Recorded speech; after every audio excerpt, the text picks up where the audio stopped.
Vinod Barara murder case में 2.5 साल बाद सनसनीखेज खुलासा हुआ है। जुर्म की एक अनोखी कहानी की शुरुआत एक एक्सीडेंट से होती है। अपने घर के पास बैठे एक शख्स को एक मिनी ट्रक भयानक टक्कर मार देता है। पीड़ित की दोनों टांगें टूट जाती हैं। फिर एक्सीडेंट का शिकार होने वाले शख्स पर दोषी ड्राइवर केस वापस लेने के लिए दबाव बनाने लगता है। पीड़ित दबाव के आगे झुकने से इनकार कर देता है। इस इनकार के बदले एक्सीडेंट के ठीक 71 दिन बाद इस कहानी में एक भयानक मोड़ आता है। खुंदक से भरा दोषी ड्राइवर पीड़ित शख्स के घर में घुसकर उसे बिल्कुल करीब से गोली मार देता है।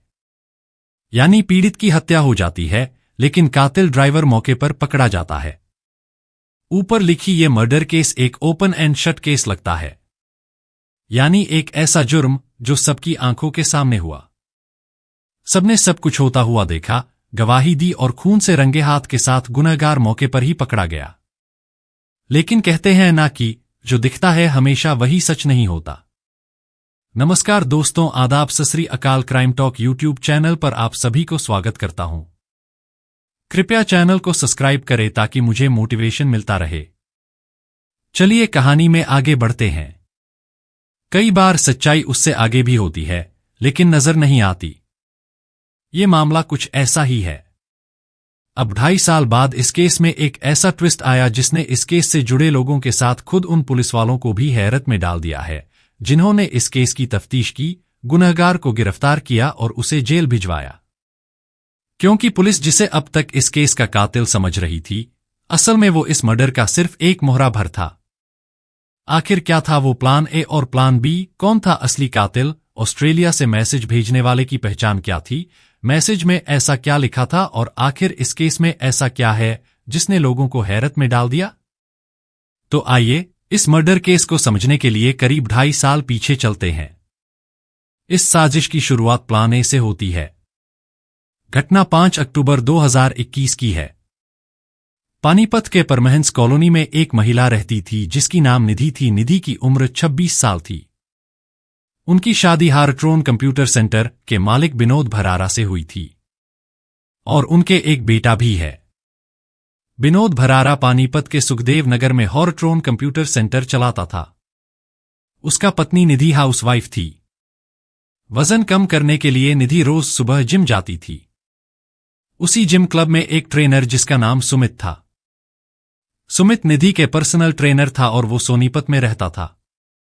विनोद बराड़ा अच्छे इंसान थे। उनके बड़े भाई प्रमोद ऑस्ट्रेलिया में रहता था। पास के मकान में ही विनोद के चाचा और चाची रहते थे। एक दिन शाम को विनोद बराड़ा अपनी कॉलोनी से इवनिंग वॉक करते जा रहा था, लेकिन बदकिस्मती से एक तेज रफ्तार से मिनी ट्रक ने उसे जोरदार टक्कर मार दी। ये टक्कर इतनी भयानक थी कि विनोद की दोनों टांगें टूट गई। उसे अस्पताल में एक लंबा वक्त गुजारना पड़ा। इस बीच पुलिस ने उस ट्रक ड्राइवर को गिरफ्तार कर लिया जिसने विनोद को टक्कर मारी थी। ये पंजाब के बठिंडा का रहने वाला देव सुनार नाम का एक शख्स था। लेकिन इस वारदात के ठीक 15 दिन बाद ट्रक ड्राइवर देव अचानक एक रोज पानीपत में विनोद के घर आ पहुंचा। उसने विनोद से इस मामले में समझौता कर लेने की गुजारिश करते हुए केस वापस लेने के लिए कहने लगा। लेकिन इसे विनोद का गुस्सा कहें या फिर कुछ और, उसने केस वापस लेने से मना कर दिया। लेकिन विनोद का यही इनकार उसकी जिंदगी पर भारी पड़ जाएगा, ये किसी ने सोचा नहीं था। उसके समझौते से इनकार करने के ठीक 56 दिन बाद यानी 15 दिसंबर को एक भयानक वारदात हुई। आरोपी ड्राइवर अचानक फिर से उसके घर आ गया। इससे पहले कि कोई कुछ समझ पाता, देव ने घर में एंट्री करते ही सीधे अंदर से दरवाजे की कुंडी लगा ली। इस बार उसके हाथ में पिस्तौल था। घर में घुस आए इस शख्स को देखकर विनोद की पत्नी और बच्चे शोर मचाने लगे। पड़ोसी भी आ पहुंचे। दरवाजा बंद था, इसलिए वो फौरन कोई मदद नहीं कर सके और ड्राइवर देव ने विनोद के सिर और कमर में बिल्कुल करीब से गोली मार दी। इस हमले से विनोद की मौके पर ही जान चली गई। ये वारदात सबकी आंखों के सामने हुआ था।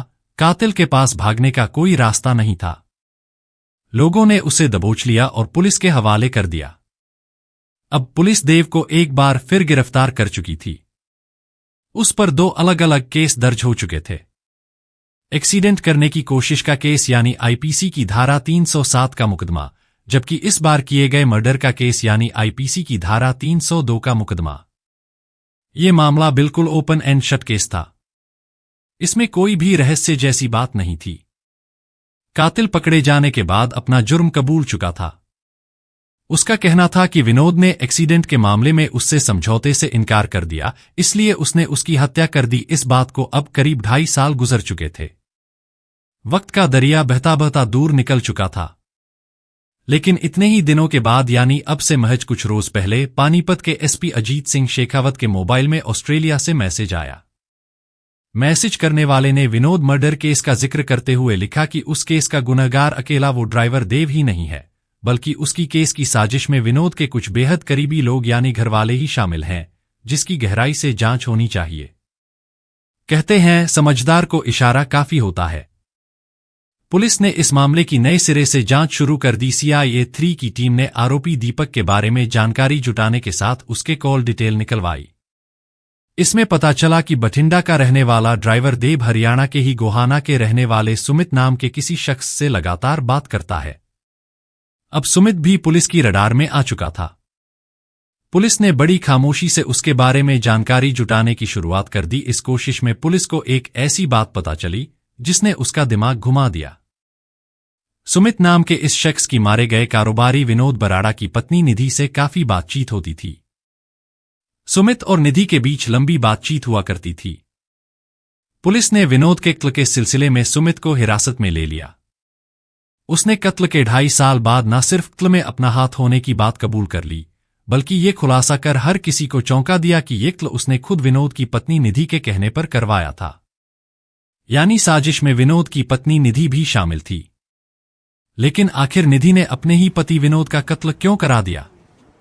वो भी तब जब पति पत्नी में किसी तरह का कोई विवाद नहीं था। सवाल ये भी था कि आखिर सुमित और निधि एक दूसरे को कैसे जानते थे। सवाल ये भी था कि अगर इस कत्ल के पीछे सुमित और निधि ही शामिल थे, तो फिर ट्रक ड्राइवर ने अकेले विनोद का कत्ल करने का दोष अपने सिर पर क्यों ले लिया? तो इस सवालों के पीछे साजिश का प्लान बी था।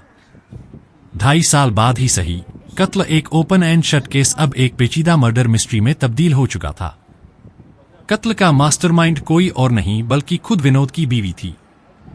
लेकिन सवाल यह था कि कंप्यूटर इंस्टीट्यूट चलाने वाले एक शख्स का कत्ल खुद उसी की बीवी ने क्यों करवा दिया? कैसे वो अब तक शक के दायरे में आने से बची रही? दरअसल निधि साल 2021 में एक जिम में फिटनेस ट्रेनिंग के लिए जाया करती थी। उसी जिम में गोहाना का रहने वाला सुमित ट्रेनर के तौर पर काम करता था। वहां सुमित और निधि में दोस्ती हुई और फिर दोनों नजदीक आ गए। अब जाहिर है निधि शादीशुदा थी, तो जब उसके पति विनोद को अपनी बीवी के इस अफेयर के बारे में पता चला तो वो आग बबूला हो गया। उसकी निधि से सुमित को लेकर झगड़ा भी होने लगा। बस इसी के बाद निधि ने अपने पति विनोद को रास्ते से हटाने का फैसला कर लिया और नए नए बॉयफ्रेंड सुमित के साथ मिलकर उसके कत्ल की साजिश रच डाली। सुमित ने अपने किसी जानकार के जरिए ट्रक ड्राइवर देव से बात की। तय ये हुआ कि दीपक ट्रक से कुचलकर विनोद की हत्या कर देगा और कहीं ये कोशिश नाकाम हो गई तो प्लान के मुताबिक सुमित और निधि ने देव को 10 लाख रुपए की सुपारी दी थी। निधि के इशारे पर देव ने पहले विनोद को ट्रक से कुचलकर मारने की कोशिश की और जब इस काम में वो नाकाम रहा तो कुछ दिन बाद उसने समझौते के बहाने विनोद के घर पहुंचा और आखिरकार गोली मारकर उसकी जान ले ली। यानी प्लान बी कामयाब हो गया और विनोद की हत्या हो गई। निधि ने अपने उसी पति यानी विनोद के रुपए से ही उसकी सुपारी दी जिस पति का उसने कत्ल करवाया।